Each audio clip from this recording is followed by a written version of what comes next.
विद्यार्थियों नमस्कार, मैं नवनीत श्रीवास्तव। आज हम पढ़ेंगे कक्षा 12वीं के लिए इतिहास, भारतीय इतिहास के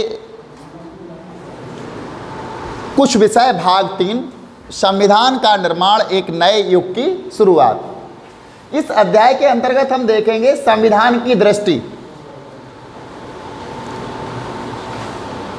आज संविधान सभा में सभी सदस्य विराजमान हैं। उनके समक्ष जवाहरलाल नेहरू 13 दिसंबर 1946 को सबसे महत्वपूर्ण जो प्रस्ताव था संविधान सभा का उद्देश्य प्रस्ताव, उसको अपने एक भाषण के रूप में का वाचन करने वाले हैं। तो आज 13 दिसंबर 1946 को जवाहरलाल नेहरू ने संविधान सभा के सामने उद्देश्य प्रस्ताव पेश किया। यह एक ऐतिहासिक प्रस्ताव था जिसमें स्वतंत्र भारत के संविधान के मूल आदर्शों को रूपरेखा प्रस्तुत की गई थी। यानी इस संविधान सभा में जवाहरलाल नेहरू के द्वारा उद्देश्य प्रस्ताव पेश किए गए थे और इस उद्देश्य प्रस्ताव के माध्यम से जवाहरलाल नेहरू ने स्वतंत्र भारत के संविधान के मूल आदर्शों की रूपरेखा प्रस्तुत की थी। अब जो भारत स्वतंत्र होगा, इस स्वतंत्र भारत का जो संविधान होगा, इसकी मूल रूपरेखा क्या होगी, ये प्रस्तुत की थी। और वह फ्रेमवर्क सुझाया गया था, एक फ्रेमवर्क बनाया गया था, किस प्रकार से किसको काम करना है और संविधान कैसा होगा, जिसके तहत संविधान का कार्य आगे बढ़ना था। ये भी कार्य आज उद्देश्य प्रस्ताव के माध्यम से जवाहरलाल नेहरू बता रहे थे कि किस व्यक्ति को किस प्रकार से काम करना है। इसमें भारत को एक स्वतंत्र संप्रभु गणराज्य घोषित किया गया था। जवाहरलाल नेहरू के द्वारा जो उद्देश्य प्रस्ताव पेश किए गए थे, इस उद्देश्य प्रस्ताव में भारत को एक स्वतंत्र संप्रभु गणराज्य घोषित किया गया था। भारत स्वतंत्र है, संप्रभु है और गणराज्य है। इसके साथ साथ नागरिकों को न्याय, समानता, स्वतंत्रता का आश्वासन दिया गया था। साथ ही साथ इसमें और यह वचन दिया गया था कि अल्पसंख्यकों को, पिछड़े व जनजातीय क्षेत्रों एवं दमित व अन्य पिछड़े वर्गों के लिए पर्याप्त रक्षात्मक प्रावधान किए जाएंगे। मतलब हमारे देश के नागरिकों को न्याय, समानता, स्वतंत्रता का आश्वासन दिया गया था और यह भी वचन दिया गया था कि भारत में जो अल्पसंख्यक निवास कर रहे हैं, जो पिछड़ी जातियां हैं, जो जनजातियां हैं और जो दमित, जिनको हम दलित कहते हैं, इन सब लोगों के लिए क्या किया जाएगा, पर्याप्त रक्षात्मक प्रावधान किए जाएंगे। यानी हमारे संविधान में इन लोगों की रक्षा के लिए भी प्रावधान किए जाएंगे। इन उद्देश्यों को रेखांकित करते हुए, यानी जवाहरलाल नेहरू जी ने उद्देश्य प्रस्ताव में इन्हीं उद्देश्यों को रेखांकित किया था, अंडरलाइन किया था, या यूं कहें कि इन पर बल दिया था। एक व्यापक ऐतिहासिक संदर्भ में प्रस्तुत किया। इस अवसर पर बोलते हुए उन्होंने कहा कि उनकी नज़र बरबस अतीत में हुए उन ऐतिहासिक प्रयोगों की ओर जा रही है जिनमें अधिकारों के ऐसे दस्तावेज तैयार किए गए।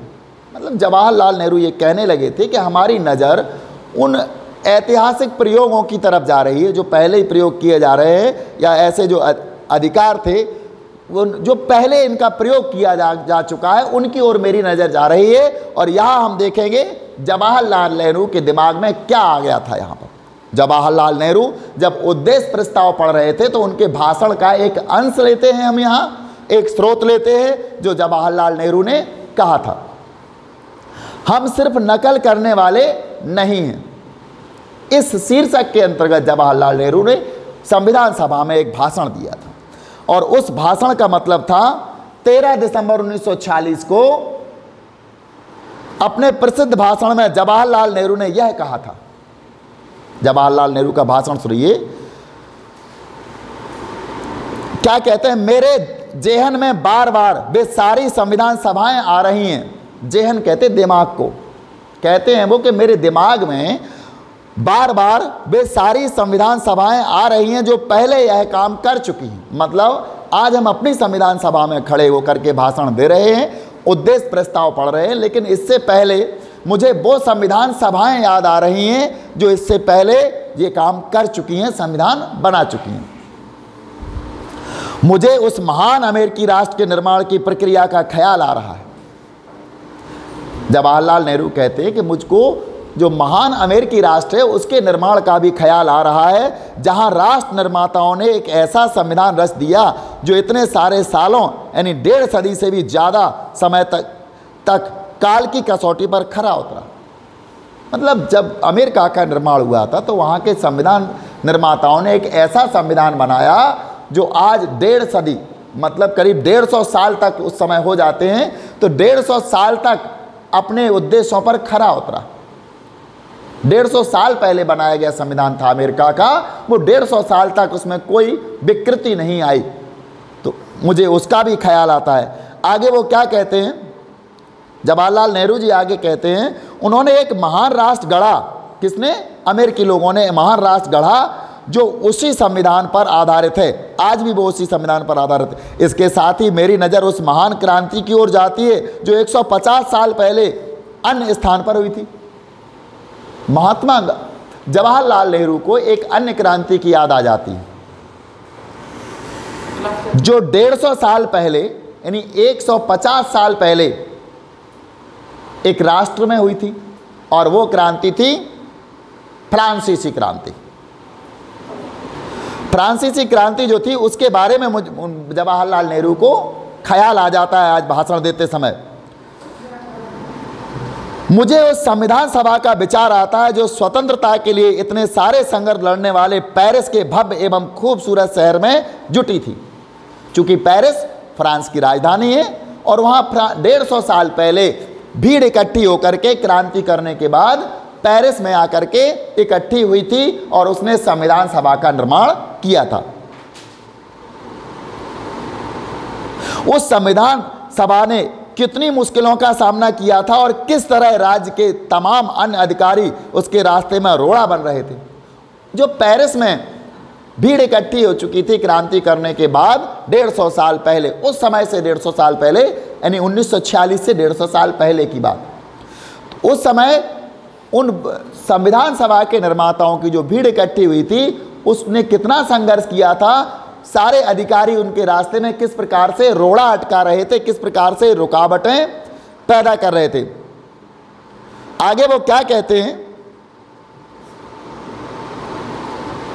इतिहास के ये सारे अध्याय बरबस मुझे याद आ रहे हैं। जवाहरलाल नेहरू जी आज भाषण में कहते हैं इतिहास के सारे अध्याय बरबस मुझे याद आ रहे हैं। सदन इस बात को याद रखेगा कि जब इस तरह की मुश्किलें आईं और जब उन संविधान सभाओं के लिए एक कमरा तक नहीं दिया जा रहा था, पेरिस में संविधान सभा के लिए कमरा तक नहीं दिया जा रहा था कि संविधान सभा बैठ करके एक संविधान का निर्माण कर ले। अधिकारी रोड़े अटका रहे थे, उनको एक कमरा तक नहीं दिया जा रहा था। तब जाकर के वो संविधान सभा की बैठक एक टेनिस कोर्ट में हुई थी, जहां टेनिस खेली जाती थी। उस मैदान में भीड़ इकट्ठी हो गई।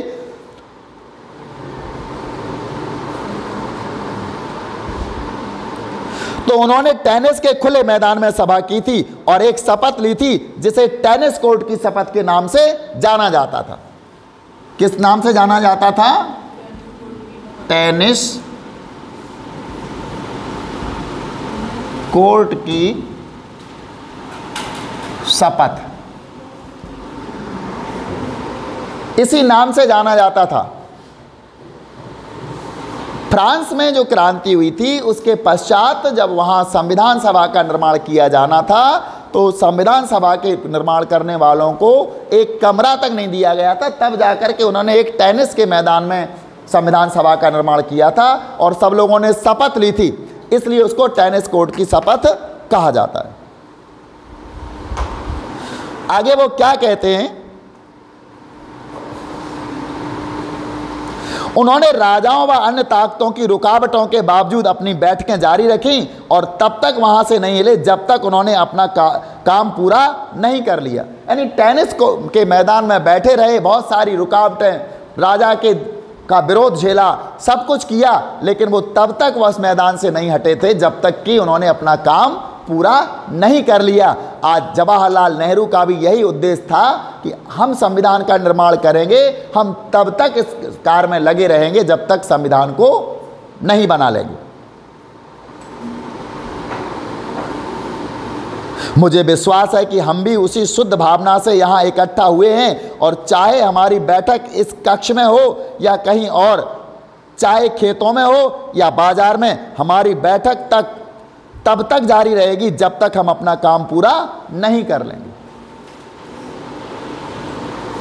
उनका यही उद्देश्य था। जिस प्रकार टेनिस की शपथ जो थी, टेनिस के मैदान में बैठ करके उन्होंने अपना काम पूरा नहीं कर लिया, तब तक वो वहाँ बैठे रहे थे, उसी प्रकार हम भी संविधान का निर्माण करने तक इस कार्य में लगे रहेंगे। आगे वो क्या कहते, इसके साथ ही मुझे हाल की एक क्रांति का विचार आता है जिसमें एक नए किस्म के राज्य का जन्म हुआ था, रूस की क्रांति। इसके बाद उनको रूस की क्रांति याद आ गई। देखिए, जवाहरलाल नेहरू संविधान सभा में भाषण पढ़ रहे हैं, उद्देश्य प्रस्ताव पेश कर रहे हैं 13 दिसंबर 1946 को, और उसी उद्देश्य प्रस्ताव को पेश करते हुए वो भाषण के कुछ अंश हैं। इसमें सबसे पहले उन्हें अमेरिका के निर्माण का याद आता है, जहाँ का संविधान ने इस प्रकार संविधान बनाया था कि 150 साल तक वहाँ के लोगों के उसमें खरा उतरा था। इसके बाद उनको फ्रांस की क्रांति याद आ जाती है, फ्रांस की क्रांति याद आती है, फ्रांसीसी जो क्रांति हुई थी उसका याद कर करके वो वहाँ टेनिस कोर्ट की शपथ का हमें उदाहरण देते हैं। तत्पश्चात वो रूस की क्रांति की तरफ पहुँचते हैं, और रूस की क्रांति के बारे में वो बताते हुए क्या कहते हैं, इसके साथ ही मुझे हाल ही की एक क्रांति का विचार आता है जिसमें एक नए किस्म के राज्य का जन्म हुआ था। यह रूस की क्रांति थी जिसने दुनिया के एक शक्तिशाली देश के रूप में सोवियत समाजवादी गणराज्य को जन्म दिया। आज यह देश दुनिया में अप्रतिम भूमिका निभा रहा है। यह न केवल दुनिया का ताकतवर देश है बल्कि हमारा पड़ोसी भी है। दुनिया का ताकतवर देश है और भारत का पड़ोसी भी है। ऐसा जवाहरलाल नेहरू ने 13 दिसंबर 1946 को संविधान सभा की बैठक में उद्देश्य प्रस्ताव पढ़ते हुए अपने भाषण में कहा था। ये सारे महान प्रयोग हमारे सामने हैं, हमें उनकी सफलताओं से सीखना है और उनकी विफलताओं से बचना है और प्रयास करना है, बचने का प्रयास करना है। यानी उनकी विफलताएं भी रही होंगी, उनसे बचने का प्रयास करना है। हो सकता है हम उन्हीं विफलताओं से बचने में सफल ना हो पाएं, क्योंकि किसी भी इंसानी कोशिश में थोड़ी बहुत नाकामी की गुंजाइश तो रहती है, परंतु मुझे विश्वास है कि तमाम रुकावटों और कठिनाइयों के बावजूद हम आगे बढ़ेंगे और उस सपने को प्राप्त व साकार करने की दम लेंगे। यानी जब हमारा जो सपना है वो साकार हो जाएगा तभी हम दम लेंगे, साकार को प्राप्त करके ही दम लेंगे, जिसे हम इतने अरसे से अपने दिलों में संजोए हुए हैं। जवाहरलाल नेहरू जी कहते हैं कि हम भी एक ऐसा काम करेंगे, हम किसी भी राष्ट्र की, किसी भी संविधान सभा की विफलता से हम देखेंगे, हमें विफलता की ओर नहीं बढ़ना, उसकी कमियों को देखेंगे और हमें उनसे दूर रहना है। और हम इस प्रकार हम तब तक दम नहीं लेंगे जब तक हमने जो अपने दिल में सपना देख रखा है, संजो रखा है, जब तक हम उसको पूरा नहीं कर लेते। हमने एक स्वतंत्र संप्रभु गणतंत्र की स्थापना का दृढ़ और पवित्र संकल्प लिया है। जवाहरलाल नेहरू जी अब आगे भाषण में कहते हैं, हमने एक स्वतंत्र और संप्रभु गणराज्य की स्थापना का दृढ़ और पवित्र संकल्प लिया है। भारत का संप्रभु होना नियत है, यानी भारत संप्रभु होगा, ये तो नियत है, प्रकृति नहीं, ईश्वर ने बना के दिया है। इसका स्वतंत्र होना और गणराज्य होना भी स्वाभाविक है। कुछ मित्रों ने सवाल उठाए हैं, आपने यहाँ लोकतांत्रिक शब्द क्यों नहीं लिखा? जवाहरलाल नेहरू जी कहते हैं कि कुछ लोगों ने, मित्रों ने सवाल उठाए कि आपने यहाँ इसको लोकतांत्रिक क्यों नहीं कहा है। मैंने उन्हें कहा है कि निसंदेह यह सोचा जा सकता है कि कोई गणराज्य लोकतांत्रिक ना हो, परंतु हमारा पूरा इतिहास इस तथ्य का साक्षी है कि हम लोकतांत्रिक संस्थानों के ही पक्षधर हैं। स्वाभाविक है कि हमारा लक्ष्य लोकतंत्र है, लोकतंत्र से कम कुछ भी नहीं। यह लोकतंत्र कैसा होगा, इसकी शक्ल सूरत कैसी होगी, यह एक अलग मसला है। आज के लोकतंत्रों ने दुनिया की प्रगति में ज़बरदस्त भूमिका निभाई है। और उनमें से बहुत सारे यूरोप तथा अन्य स्थानों के देश हैं। बहुत लोकतंत्र ने बहुत अच्छी भूमिका निभाई आज के युग में, और उनमें ज़्यादातर देश यूरोप के ही हैं। परंतु यह संदेहजनक हो सकता है कि अगर उन्हें पूरी तरह लोकतांत्रिक बने रहना है तो ना जाने कब उन लोकतंत्रों को अपनी शक्ल सूरत थोड़ी बहुत बदलनी पड़ती है। आशा करता हूं कि किसी कथित लोकतांत्रिक देश की एक खास लोकतांत्रिक प्रणाली या किसी संस्थान विशेष की हम सिर्फ नकल करने वाले नहीं हैं। मेरे मित्रों को मेरा ये जवाब है जिन्होंने कहा कि आपने लोकतंत्र शब्द का प्रयोग क्यों नहीं किया यहाँ पर, तो उनको वो जवाब देते हुए कहते हैं, निसंदेह लोकतंत्र आज के युग में बहुत ज़्यादा फैल रहा है, एक आधारशिला है देश को चलाने की, और ज़्यादातर यूरोपीय देशों में लोकतंत्र है। लेकिन हम ये भी नहीं कह सकते कि अगर अच्छे से लोकतंत्र चलाना है तो लोकतंत्र के सारे सिद्धांतों को हम लेकर के चलें। हम ये भी नहीं कह सकते। क्यों? क्योंकि अगर हम लोकतंत्र के सिद्धांतों को पूरे लेके चलेंगे तो सफल नहीं होगा, हमें उसमें कुछ परिवर्तन करना होगा।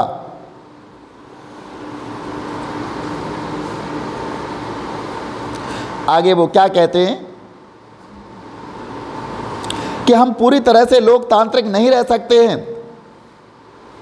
अगर हमें लोकतांत्रिक रहना है तो उस लोकतंत्र की शक्ल बदलनी होगी, क्योंकि हम अगर जैसे कि तैसे लोकतंत्र यहाँ लाएंगे तो हम किसी और देश की नकल नहीं कर सकते। यही तो होगा ना, जब हम लोकतंत्र यूरोप का लोकतंत्र अपने देश में लागू कर देंगे तो निश्चित है कि वो जैसा का तैसा होगा, हमें उसकी कुछ शक्ल बदलनी होगी।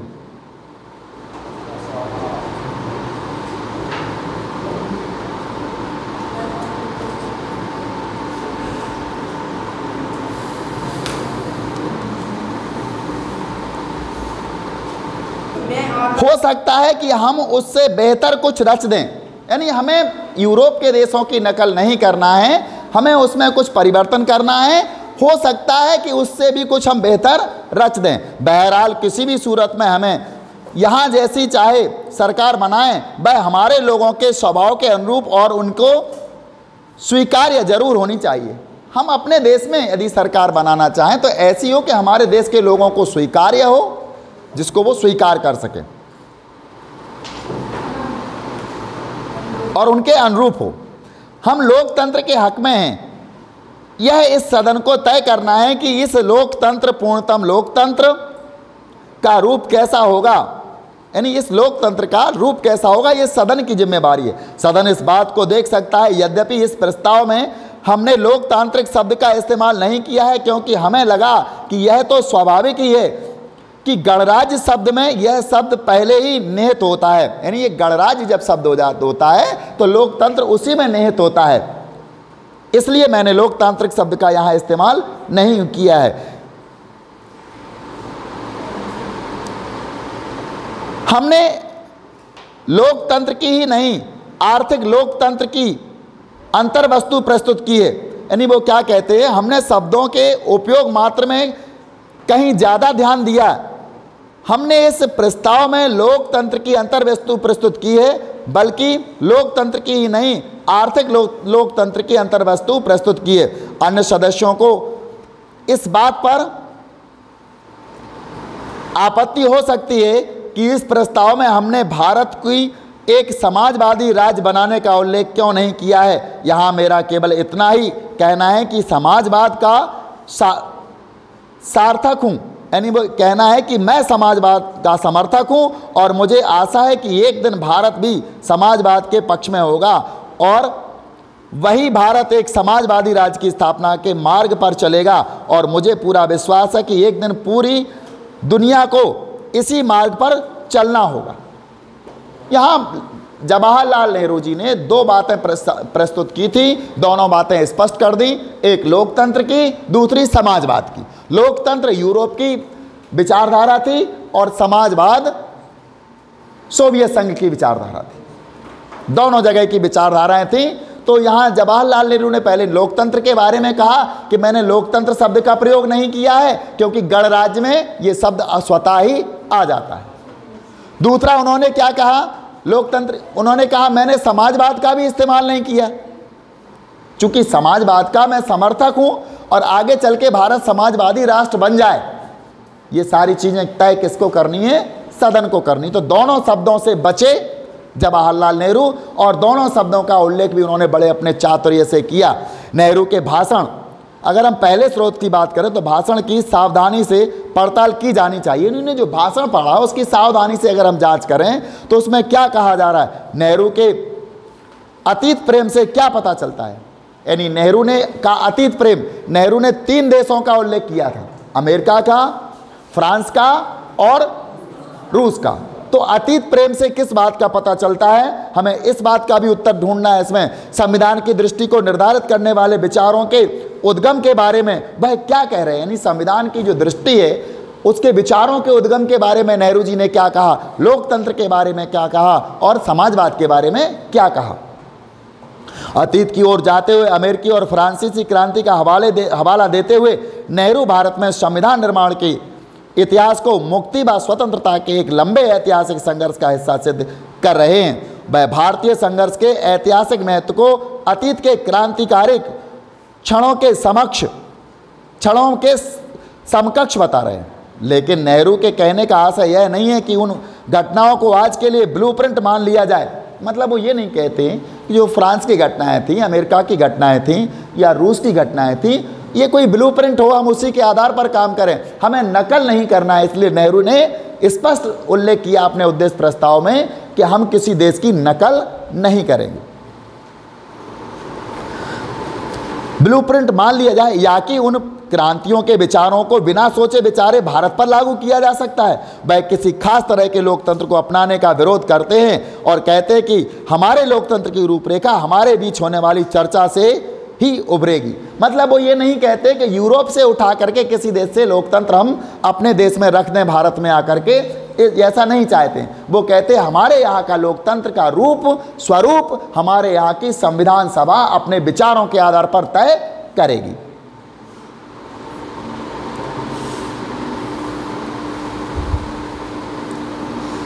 वे इस बात पर जोर देते हैं कि भारत में संविधान के आदर्श और प्रावधान कहीं और से उठाए गए नहीं हो सकते।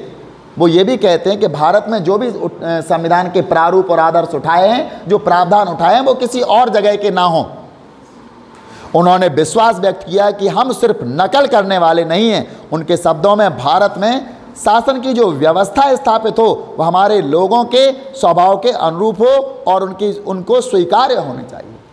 जवाहरलाल नेहरू ये भी दर्शा देते, स्पष्ट कर देते हैं कि हमारे देश में जो लोकतंत्र बने वो किसी दूसरे देश से उठाया हुआ ना हो, नकल ना हो, बल्कि हमारे देश के लोग तय करें कि हमारे यहाँ कैसा लोकतंत्र होना हो। हमारे देश की संविधान सभा तय करे कि हमारे देश में लोकतंत्र कैसा हो।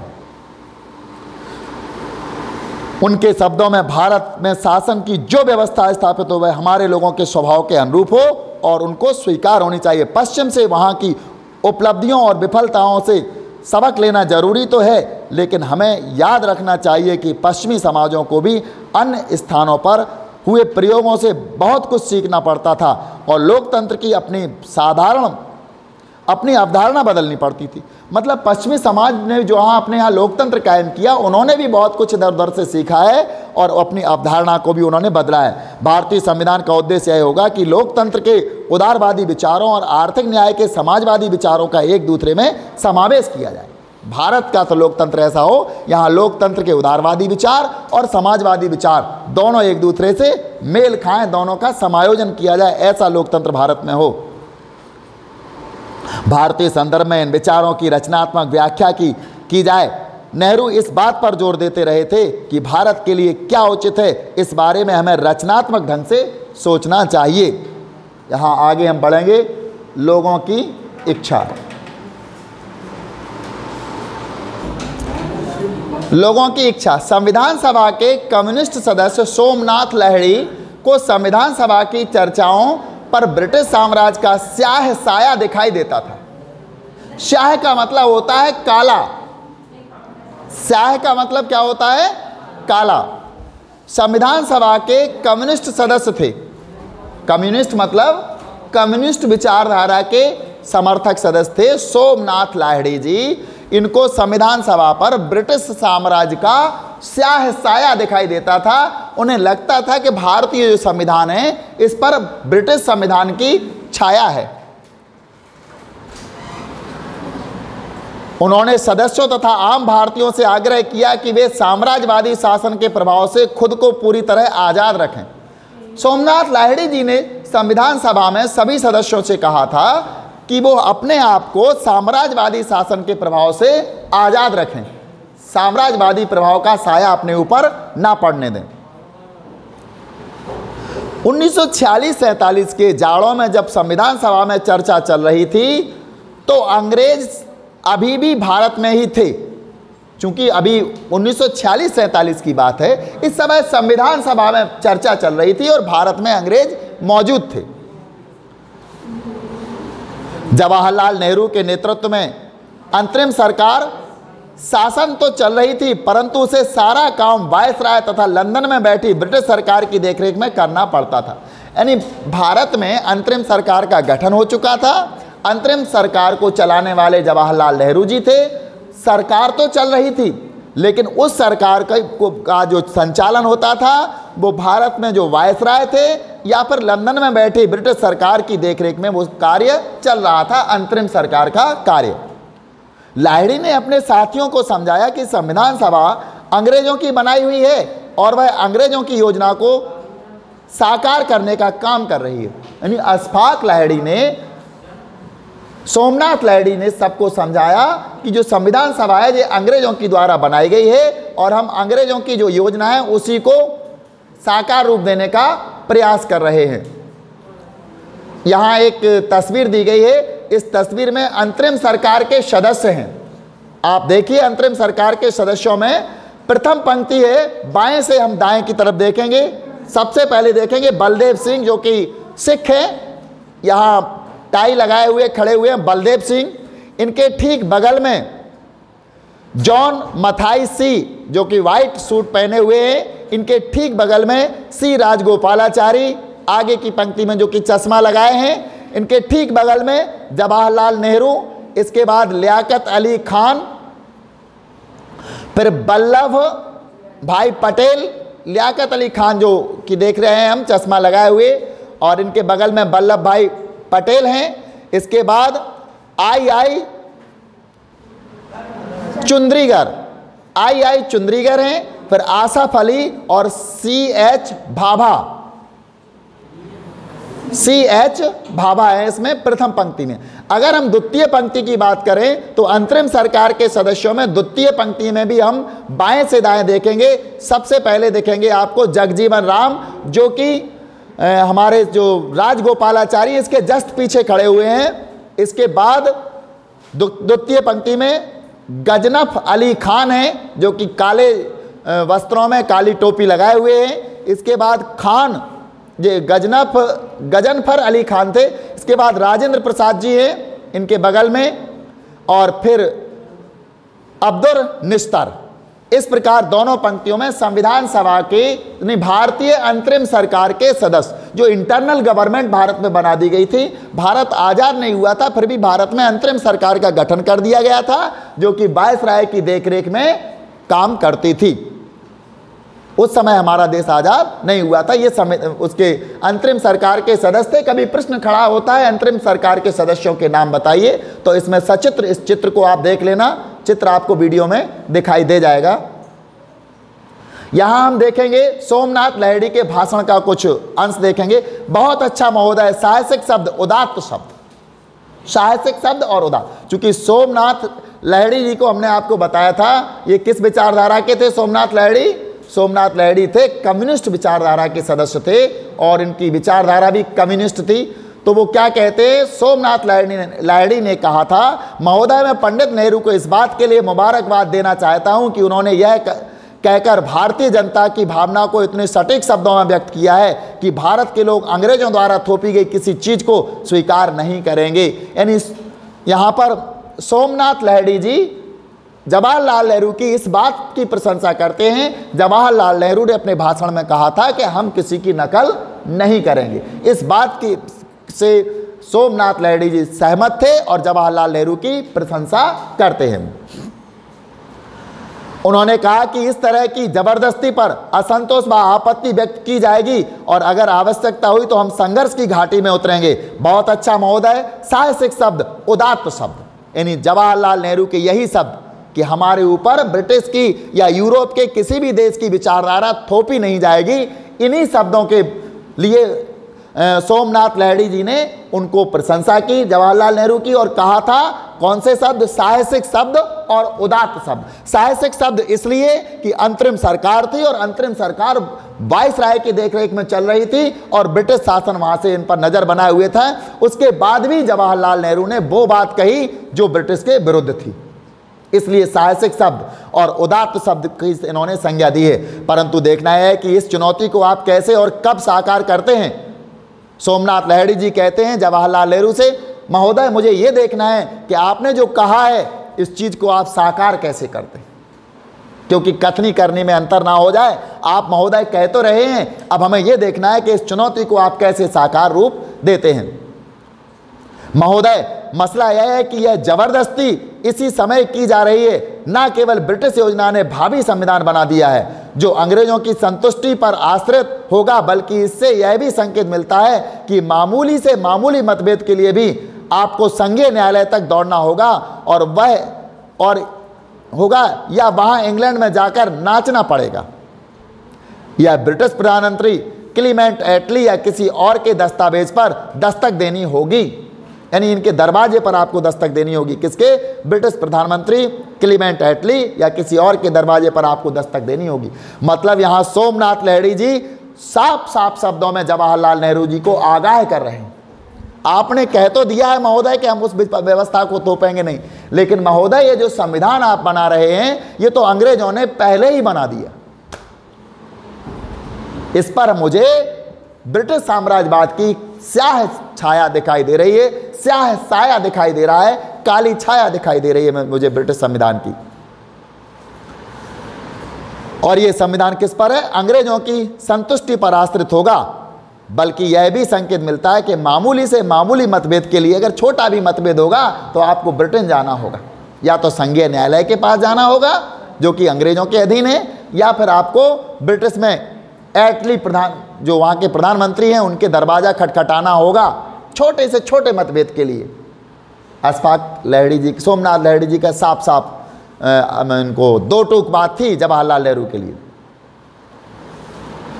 केवल यही सच नहीं है कि हम चाहे जो भी योजना क्यों ना बनाएं, यह संविधान सभा ब्रिटिश बंदूकों, ब्रिटिश सेना उनके आर्थिक व वित्तीय शिकंजे के साए में है। इसका मतलब यह निकलता है कि मूल रूप से सत्ता अभी भी अंग्रेजों के हाथ में है और सत्ता का प्रश्न बुनियादी तौर पर अभी तय नहीं हुआ है, जिसका अर्थ यह निकलता है कि हमारा भविष्य अभी भी पूरी तरह हमारे हाथों में नहीं है। मतलब यहाँ सोमनाथ लाहिड़ी जी कहते हैं कि आपने जो विचार किया है, संविधान बना लिया है, केवल यही सच नहीं है कि हम चाहे जो भी योजना बनाएं क्यों ना बनाए, संविधान सभा ब्रिटिश बंदूकों और ब्रिटिश सेना और उनके आर्थिक व वित्तीय शिकंजे के साए में है। मतलब जो संविधान सभा बैठी है, सोमनाथ लाहिड़ी जी कह रहे हैं, ये 300 सदस्य जो संविधान सभा में बैठे हैं ये आज भी ब्रिटिश की बंदूकों के साए में, क्योंकि सेना तो अभी ब्रिटिश की है। अंतरिम सरकार जरूर बन गई है, लेकिन राज भारत में किसका है? ब्रिटिश का है। आपसे कह दिया है कि आप बना लो, लेकिन राज यहां ब्रिटिश का है। साथ ही साथ वो क्या कहते हैं, उनके आर्थिक व वित्तीय शिकंजे में भी हैं आप। आर्थिक शिकंजा किसका है? समय ब्रिटेन का। वित्तीय शिकंजा किसका है? ब्रिटेन का। धन कौन दे रहा है आपको? ब्रिटेन। आपकी सारी व्यवस्था धन संबंधी ब्रिटेन के हाथ में। और आज तक हमको सत्ता नहीं दी गई है, आज तक हमको कोई स्वतंत्रता नहीं दी गई है, हमारे हाथों में कुछ भी नहीं है। इतना ही नहीं, हाल ही में एटली तथा अन्य लोगों द्वारा दिए गए वक्तव्यों में यह भी स्पष्ट हो गया है कि अगर जरूरत पड़ी तो वे विभाजन से भी पीछे नहीं हटेंगे। एटली जो कि ब्रिटेन के प्रधानमंत्री थे, लेबर पार्टी के तत्कालीन प्रधानमंत्री बने थे, उन्होंने भी वक्तव्य दिया था कि यदि आवश्यकता पड़ी तो हम भारत का विभाजन भी कर देंगे। ऐसा सोमनाथ लाहिड़ी अपने भाषण में वक्तव्य दे रहे हैं।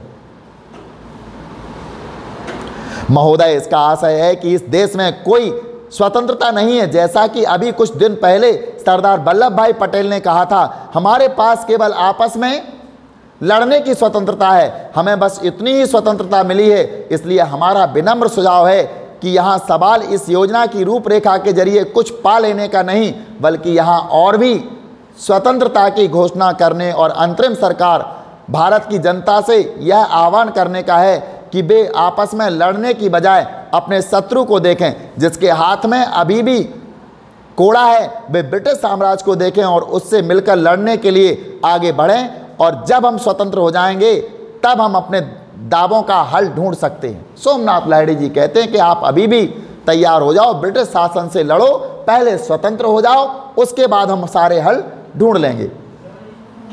नेहरू ने स्वीकार किया कि ज़्यादातर राष्ट्रवादी नेता एक भिन्न प्रकार की संविधान सभा चाहते हैं। एक लिहाज से यह भी सही था कि ब्रिटिश सरकार का उसके गठन में काफ़ी हाथ था। यानी संविधान सभा का जो गठन हुआ था, इसमें ब्रिटिश सरकार का काफ़ी हाथ था,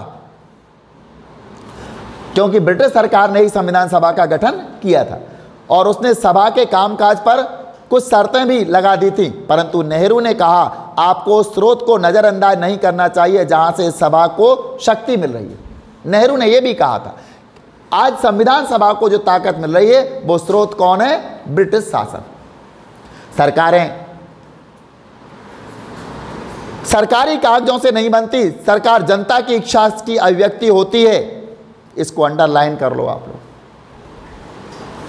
सरकारें सरकारी कागजों से नहीं बनती, सरकार जनता की इच्छा की अभिव्यक्ति होती है। हम यहाँ इसलिए जुटे हैं क्योंकि हमारे पास जनता की ताकत है और हम उतनी दूर तक ही जाएंगे जितनी दूर तक लोग हमें ले जाना चाहेंगे, फिर चाहे वे किसी भी समूह या पार्टी से संबंधित क्यों ना हो। इसलिए हमें भारतीय जनता के दिलों में समाई आकांक्षाओं और भावनाओं को हमेशा अपने जेहन में रखना चाहिए और उन्हें पूरा करने का प्रयास करना चाहिए। संविधान सभा उन लोगों की आकांक्षाओं की अभिव्यक्ति का साधन मानी जा रही थी जिन्होंने स्वतंत्रता के आंदोलन में हिस्सा लिया था। लोकतंत्र, समानता तथा न्याय जैसे आदर्श 19वीं सदी से भारत में सामाजिक संघर्षों के साथ गहरे तौर पर जुड़ चुके थे। जब 19वीं शताब्दी में समाज सुधारकों ने बाल विवाह का विरोध किया और विधवा विवाह का समर्थन किया तो वे सामाजिक न्याय का ही अलग जगह रहे थे। जब विवेकानंद ने हिंदू धर्म में सुधार के लिए मुहिम चलाई तो वह धर्मों को और ज़्यादा न्याय संगत बनाने का ही प्रयास कर रहे थे। जब महाराष्ट्र में ज्योतिबा फुले ने दलित जातियों की पीड़ा का सवाल उठाया या कम्युनिस्टों और सोशलिस्टों ने मजदूरों और किसानों को एकजुट किया तो वे भी आर्थिक और सामाजिक न्याय के लिए ही जूझ रहे थे। एक दमनकारी और अवैध सरकार के खिलाफ राष्ट्रीय आंदोलन अपरिहार्य रूप से लोकतंत्र व न्याय का, नागरिकों के अधिकारों और समानता का संघर्ष भी था। जैसे जैसे प्रतिनिधित्व की मांग बढ़ी, अंग्रेजों को चरणबद्ध ढंग से संवैधानिक सुधार करने पड़े। प्रांतीय सरकारों में भारतीयों की हिस्सेदारी बढ़ाने के लिए कई कानून, यानी 1909, 1919 और 1935, इसको अंडरलाइन कर लो, पारित किए गए। 1919 में कार्यपालिका को आंशिक रूप से प्रांतीय विधायिका के प्रति उत्तरदायी बनाया गया, इसको भी अंडरलाइन करेंगे सभी विद्यार्थी। 1935 में गवर्नमेंट ऑफ इंडिया एक्ट के अंतर्गत उसे लगभग पूरी तरह विधायिका के प्रति उत्तरदायी बना दिया गया, इसको भी हम अंडरलाइन करेंगे। जब गवर्नमेंट ऑफ इंडिया एक्ट के तहत 1937 में चुनाव हुए तो 11 में से 8 प्रांतों में कांग्रेस की सरकार बनी।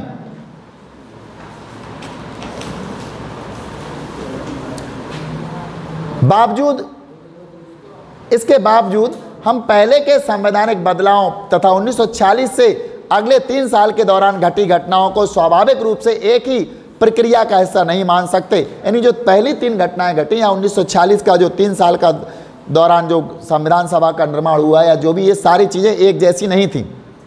इससे पहले के संवैधानिक प्रयोग एक प्रतिनिध्यात्मक सरकार के लिए लगातार बढ़ती मांग के जवाब में थे, जबकि विभिन्न कानूनों 1909, 1919 और 1935 को पारित करने की प्रक्रिया में भारतीयों की कोई प्रत्यक्ष हिस्सेदारी नहीं थी। उन्हें औपनिवेशिक सरकार ने ही लागू किया था। यानी ये जो तीनों कानून थे ये अंग्रेज सरकार ने लागू किए थे, इसमें भारतीय लोगों की कोई हिस्सेदारी नहीं थी। प्रांतीय निकायों का चुनाव करने वाले निर्वाचन मंडल का दायरा समय के साथ फैलता जा रहा था, लेकिन 1935 में भी यह अधिकार वयस्क आबादी के 10 से 15% हिस्से तक ही सीमित था। तब तक सार्वभौमिक वयस्क मताधिकार की व्यवस्था नहीं थी। 1935 के कानून के तहत निर्वाचित विधायिका और औपनिवेशिक शासन के ढांचे में काम कर रही थी और अंग्रेजों द्वारा नियुक्त गवर्नर के प्रति उत्तरदायी थी। 13 दिसंबर 1946 को नेहरू जिस कल्पना की बात कर रहे थे वह एक स्वतंत्र संप्रभु भारतीय गणराज्य के संविधान की कल्पना थी। मतलब नेहरू जी 13 दिसंबर को जो बोल रहे थे वो स्वतंत्र भारत के बारे में बोल रहे थे, जबकि उस समय हमें स्वतंत्रता नहीं मिली थी।